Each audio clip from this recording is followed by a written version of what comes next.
നമസ്കാരം. 2020 മുതൽ 2025 വരെ വികസന പാതയിൽ ഈസ്റ്റ് എളേരി ഗ്രാമപഞ്ചായത്തിനോടൊപ്പം സഞ്ചരിച്ച 7ാം വാർഡ് മെമ്പർ ശ്രീ പ്രശാന്ത് സെബാസ്റ്റ്യനാണ് ഇന്ന് നമ്മുടെ അതിഥിയായി എത്തിയിരിക്കുന്നത്. ഏറെ സ്നേഹത്തോടെ അദ്ദേഹത്തെ ഈ പ്രോഗ്രാമിലേക്ക് സ്വാഗതം ചെയ്തുകൊള്ളുന്നു.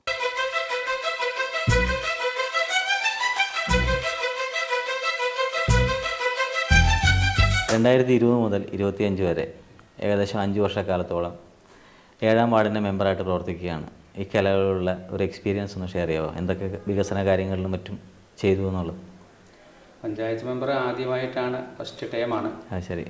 അപ്പോൾ ജനങ്ങൾ നമ്മളിൽ അർപ്പിച്ച വിശ്വാസം ഒരു പരിധിവരെ കാത്ത് സംരക്ഷിക്കാൻ കഴിഞ്ഞു എന്നാണ് വിശ്വസിക്കുന്നത്.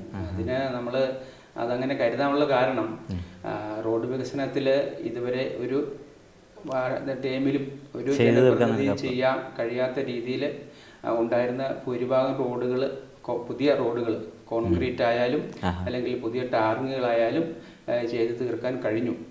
അതുപോലെ എൻ്റെ വാർഡിലുള്ള ഒരു റോഡുകളും ടാർ ചെയ്ത ഒരു റോഡുകളും വാഹനം പോകാൻ കഴിയാത്ത മോശം രീതിയിലില്ല. മികച്ച രീതിയിൽ തന്നെ നമുക്ക് അതിന്റെ കാര്യങ്ങളെല്ലാം പൂർത്തീകരിച്ച് മികച്ച രീതിയിലാണ് റോഡുകളെല്ലാം ഉള്ളത്. തീർച്ചയായിട്ടും 1-2 റോഡ് പൂർത്തീകരിക്കാനുള്ള ഈ വർഷം ഉണ്ട്. നമ്മൾ ഇറങ്ങുന്നതിന് മുമ്പ് തന്നെ എല്ലാ റോഡുകളും പൂർത്തീകരിക്കാൻ സാധിക്കും. അതോടെ തന്നെ മറ്റു മേഖലകൾ എന്ന് പറഞ്ഞാൽ ടൗണില് ഹൈമാക്സ്, എംപിയുടെ സഹകരണത്തോടെ ഹൈമാക്സ് വെച്ചു. ഓടക്കുരിൽ പഞ്ചായത്തിന്റെ ഹൈമാക്സ് വെച്ചു.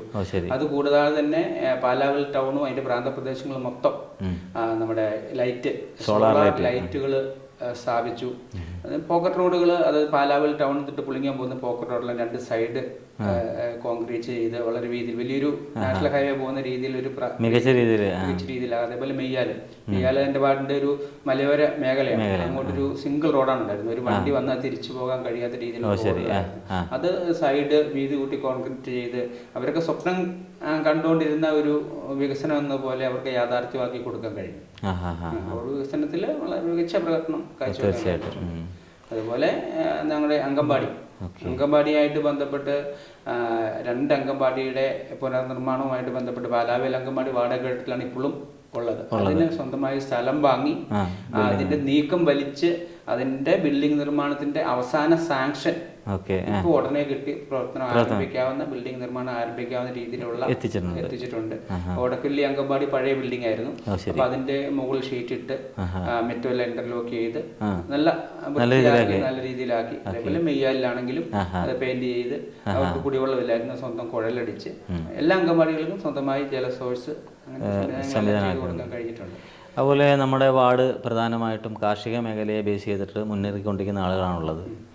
കാർഷിക മേഖല ഒരുപാട് പ്രതിസന്ധി അഭിമുഖീകരിച്ചുകൊണ്ടിരിക്കുന്ന ഒരു സമയമാണ്. എത്രത്തോളം വാർഡ് തലത്തിൽ നമുക്ക് പഞ്ചായത്തിന് ഫണ്ട് ഉപയോഗിച്ച് കാര്യങ്ങൾ ചെയ്യാൻ പറ്റും? കാർഷിക മേഖല എന്ന് പറയുന്നത് നമ്മൾ പ്രധാനമായിട്ടും സപ്പോർട്ട് ചെയ്യുന്നത് തെങ്ങ് കർഷകര്, കവുങ്ങ് കർഷകര്, അതേപോലെ കൃഷിക്കാര്, പിന്നെ എന്താ പറയണ്ടത് നമ്മുടെ ക്ഷീര കർഷകര്, പിന്നെ വീട്ടമ്മമാര്, കോഴി വളർത്തുന്നത്, അതുമായൊക്കെ ബന്ധപ്പെട്ട് നമുക്കറിയാം നാളികേര കർഷകർക്ക് വേണ്ടിയിട്ട് എല്ലാ വർഷവും പഞ്ചായത്ത് വളം സബ്സിഡി നിരക്കിൽ കൊടുക്കാനുള്ള സംവിധാനം ചെയ്യാറുണ്ട്.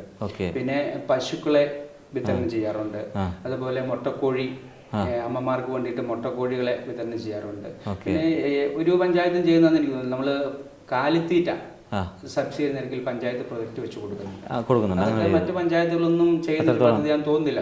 കാരണം പാലിന് സബ്സിഡി എല്ലാ പഞ്ചായത്തും കൊടുക്കുന്നുണ്ടെങ്കിൽ സബ്സിഡി എല്ലാ മാസം ഒരു 6 മാസമൊക്കെ 2 ചാക്ക് വെച്ചിട്ട് 3-4 മാസം കാലിത്തീറ്റ വിതരണം ചെയ്യുന്നുണ്ട്. മിൽമയിൽ പാലളക്കുന്ന മേഖലയിൽ അങ്ങനത്തെ പ്രവർത്തനങ്ങൾ കാഴ്ചവെക്കുന്നുണ്ട്. പിന്നെ എനിക്കൊരു സബ് സെന്റർ ഉണ്ട്. സബ് സെന്റർ നമ്മൾ ഈ വർഷം 7 ലക്ഷം രൂപ മുടക്കി പുനർനിർമ്മിച്ച് എല്ലാ സംവിധാനങ്ങളും കൂടി മികച്ച രീതിയിലാക്കിയിട്ടുണ്ട്. എനിക്കൊരു കോളനി, ഒരു ചെറിയ ട്രൈബൽ കോളനിയാണുള്ളത്. അങ്ങോട്ട് അവിടുത്തെ റോഡ് കുറെ ദൂരം ഉണ്ടായിരുന്നു. അത് ആദ്യം വന്നപാടെ ബ്ലോക്ക് പഞ്ചായത്തിന്റെ സഹകരണത്തോടു കൂടി കോളനിക്കുള്ളിലെ മുഴുവൻ റോഡുകൾ ടാർ ചെയ്തു. അതിനുശേഷം ബാക്കിയുള്ള ഈ വർഷത്തെ ഫണ്ടിൽ നമ്മുടെ തനത് കൊണ്ട് ഉപയോഗിച്ചുകൊണ്ട് അത് പൂർത്തീകരിക്കാൻ സാധിക്കും. അവിടുത്തെ വീടുകളൊക്കെ അതാണ് എടുത്തു പറയേണ്ട ഒരു കാര്യം. എല്ലാ വീടുകളും, അതായത് എൻ്റെ ആ കോളനിയിൽ ആകെ 13 കുടുംബങ്ങളാണുള്ളത്. എല്ലാവർക്കും വാസയോഗ്യമായ അതിമനോഹരമായ വീട്. ഞാൻ വന്നതിന് ശേഷം 6 വീടുകൾക്ക് മെയിൻ്റനൻസ് വാങ്ങിക്കൊടുക്കാനും അതേപോലെ അതുപോലെ 4 പുതിയ വീടുകൾ പൂർത്തീകരിക്കാൻ സാധിച്ചിട്ടുണ്ട്. അത് എന്റെ കോളനിയെ സംബന്ധിച്ച് ശരിക്കും നമ്മുടെ ഒരു ജനറൽ ആൾക്കാരുടെ ഒരു കൂട്ടായി താമസിക്കുന്ന സ്ഥലം പോലെ തീർച്ചയായിട്ടും നല്ല അത്രത്തോളം മികച്ച രീതിയിൽ നമുക്ക് ചെയ്തെടുക്കാൻ പറ്റും. ആ കോളനിയായിട്ട് ബന്ധപ്പെട്ട് ആയിട്ടുണ്ട്. പിന്നെ എൻ്റെ ഒരു കർണാടക ഫോറസ്റ്റ് അതിർത്തി ഈ പങ്കിടുന്ന ഒരു ഫോറസ്റ്റ് ആണ് അതില്. അപ്പൊ അവിടെ ഈ കാട്ടാന ശല്യത്തിനെ പരിഹരിക്കാൻ വേണ്ടിയിട്ട് ഗവൺമെന്റ് സഹായത്തോടെ ഫെൻസിങ് പൂർത്തീകരിക്കാൻ സാധിച്ചിട്ടുണ്ട്. നമ്മളൊരു വാർഡിൻ്റെ മെമ്പറായിട്ട് തിരഞ്ഞെടുക്കുന്ന സമയത്ത് നമുക്ക് വാർഡിന് വേണ്ടി കുറേ കാര്യങ്ങൾ ചെയ്യണമെന്നുള്ളൊരു ചിന്തയുണ്ടാവും.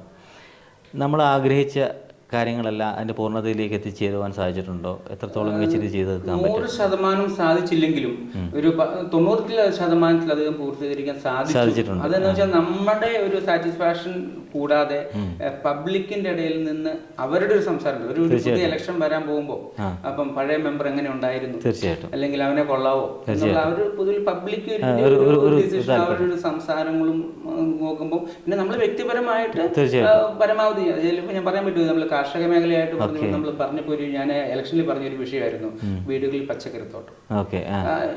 എല്ലാ വർഷവും ഒരു 10,000-3000 ചെടിയല്ല നമ്മുടെ പച്ചക്കറിയുടെ തൈകള് വാർഡിൽ കൊണ്ടുചെന്ന് വിതരണം ചെയ്യുമായിരുന്നു ഈ പച്ചക്കറി തോട്ടങ്ങൾ ഉണ്ടാക്കാൻ വേണ്ടി. അതേപോലെ കർഷക മേഖലയ്ക്ക് കൊടുത്തുകൊണ്ടിരുന്നതാണ് ഒരു വാഴവിത്ത് എല്ലാ വർഷവും പഞ്ചായത്ത് വിതരണം ചെയ്തിട്ടുണ്ട്. അതുകൂടാതെ നമ്മൾ ഈ മാലിന്യ സംസ്കരണവുമായിട്ട് ബന്ധപ്പെട്ട് ബയോബിന്നുകൾ മിക്കവാറും എത്രയൊക്കെ അപേക്ഷകരുണ്ടോ അവർക്കെല്ലാം ബയോബിന്നുകൾ നമ്മൾ പഞ്ചായത്തിൽ മൊത്തം, എൻ്റെ വാർഡിൽ മാത്രമല്ല പഞ്ചായത്തിൽ മൊത്തത്തിൽ വിതരണം ചെയ്യാൻ കഴിഞ്ഞിട്ടുണ്ട്. ജനങ്ങളുടെ പ്രോത്സാഹനങ്ങളും സമീപനങ്ങളും എത്രത്തോളം നിങ്ങളുടെ പ്രവർത്തനങ്ങളെ ശക്തിപ്പെടുത്തുവാൻ സാധിച്ചിട്ടുണ്ട്? ഈ ജനങ്ങളുടെ പ്രോത്സാഹനം എന്ന് പറയുമ്പോൾ നമ്മുടേത് അറിയില്ലായിരിക്കും, നമ്മളൊരു ക്രിസ്ത്യൻ ബെൽറ്റാണ്.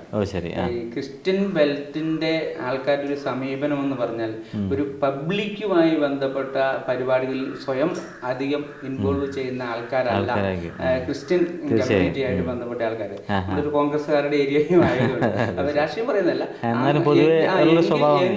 അവരൊരു നേച്ചർ അങ്ങനെയാണ്. എങ്കിൽ പോലും നമ്മൾ നേരിട്ട് ഒരു പൊതുവായ ആവശ്യത്തിന് ജനങ്ങളെ സമീപിച്ചാൽ അല്ലെങ്കിൽ നമ്മുടെ ആൾക്കാരെ സമീപിച്ചു കഴിഞ്ഞാൽ 100% അവരുടെ എല്ലാ സപ്പോർട്ടുകളും നമുക്കുണ്ടായിരുന്നു. അത് ഉദാഹരണം നമ്മളൊരു റോഡ്, നമ്മുടെ PW റോഡ് നിർമ്മാണം നടക്കാവുന്ന സമയത്ത്, അങ്ങനെയുള്ള സമയത്തൊക്കെ നമ്മൾ ഒരു ലൊക്കാലിറ്റി മാത്രം വിളിച്ചു കൂട്ടി ഒരു സമരപരിപാടി വെച്ചപ്പോൾ 100-500 ആൾക്കാർ കൂട്ടത്തോടെ വന്നിട്ടുള്ള സമയങ്ങൾ. അവർ ആവശ്യമുള്ള കാര്യങ്ങൾക്ക് നല്ല രീതിയിൽ സപ്പോർട്ട് ഉണ്ടായിരുന്നു. 5 വർഷക്കാലത്ത് ഈ ഒരു വാർഡിൻ്റെ പ്രവർത്തനങ്ങൾക്ക് ശക്തമായ നേതൃത്വം നൽകിക്കൊണ്ട് മുന്നേറിയ അങ്ങേക്ക് എല്ലാവിധ അഭിനന്ദനങ്ങളും. നന്ദി, നമസ്കാരം.